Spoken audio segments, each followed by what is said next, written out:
Hi, everyone. I'm Mr. Ciardi, and welcome to Film Representing Culture. And one of the first questions I get from students is when they come into my class is, what kind of films do we watch, Mr. Ciardi?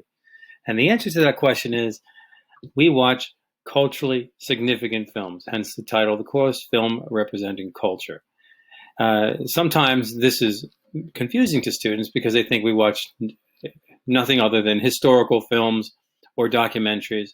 And we do watch some historical based films, but that's not really the basis of the course.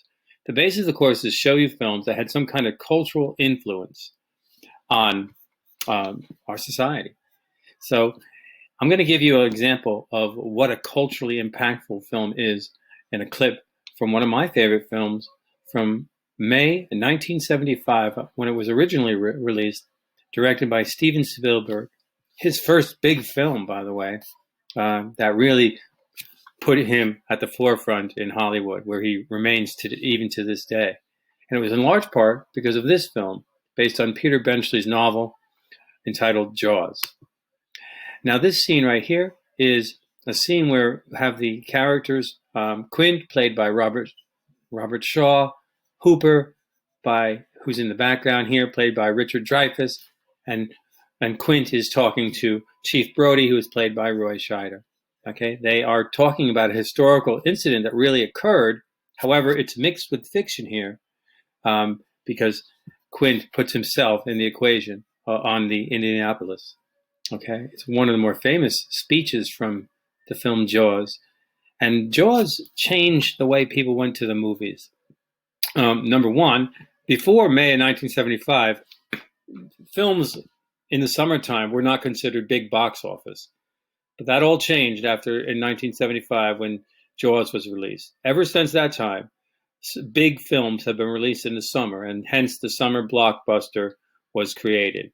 A couple of years later, the first Star Wars came out in May of 1977, and that also changed the way people went to the movies. Anyway, here's a speech from Jaws. Enjoy. Very first light, Chief. Sharks come cruising.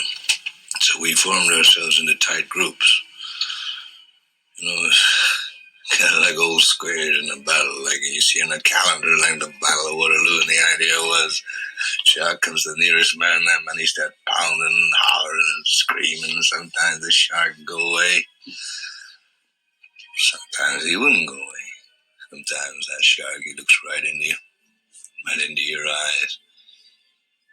The thing about a shark, he's got lifeless eyes, black eyes, like a doll's eyes. When he comes at you, he doesn't seem to be living until he bites you. And those black eyes roll over white, and then you hear that terrible high-pitched screaming. The ocean turns red, and in spite of all the pounding and the hollering, they all come in, they rip you to pieces. There you go. Okay. A little clip from Jaws. There's not a person who was alive in 1975, a kid or an adult, whose habits weren't changed by this movie. So it makes it culturally significant, not only because of the way people went to the movies, but also because of the way people swim in the ocean afterwards. There's never a time where people don't go into the surf now after seeing this film that they're not looking for that gray dorsal fin slicing the water. So I hope you enjoyed this clip, and if you enjoyed this, you'll enjoy many more films in my Film Representing Culture class. Thank you for listening. I'm Mr. Ciardi.